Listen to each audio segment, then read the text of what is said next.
Հայ բարեգործական ընդհանուր միությունը հաղորդագրություն է տարածել, որում ասվում է, որ կազմակերպությունը $1 միլիոն մարդասիրական օգնություն է հատկացնելու Սիրիայի հայ համայնքին։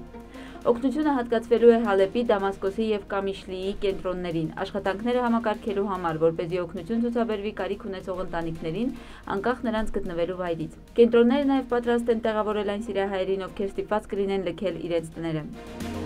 Այսօր աշխատանքային խորհրդակցության ընթացքում Երևանի քաղաքապետ Տարոն Մարգարյանն ասել է, որ ստեղծվել է աշխատանքային խումբ, որը գույքագրում և ուսումնասիրում է ավտոկայանման համար տրամադրված բոլոր պայմանագրերը։ Քաղաքապետը նշել է, որ 2-3 օր է համապատասխան աշխատանքային խումբը գույքագրման աշխատանքներ է իրականացնում այդ ուղղությամբ, և մոտ 80%-ով պակասել է կենտրոնում գումար գանձողների թիվը։ Նա կենտրոն վարչական շրջանի աշխատակազմին հանձնարարել է բացահայտել ապօրինի գումար գանձողներին և օրենքով սահմանված կարգով քայլեր ձեռնարկել նրանց պատասխանատվության ենթարկելու ուղղությամբ, ընդհուպ մինչև քրեական պատասխանատվության ենթարկում։ Հայաստանի Սփյուռքի նախարարության աշխատակազմի ղեկավար Սիրիահայերի հարցերով հանձնաժողովի նախագահ Ֆիրդուս Զաքարյանն այսօր հայտարարել է, որ Հայաստանում ներկա պահին գտնվում է մոտ 2500 սիրիահայ։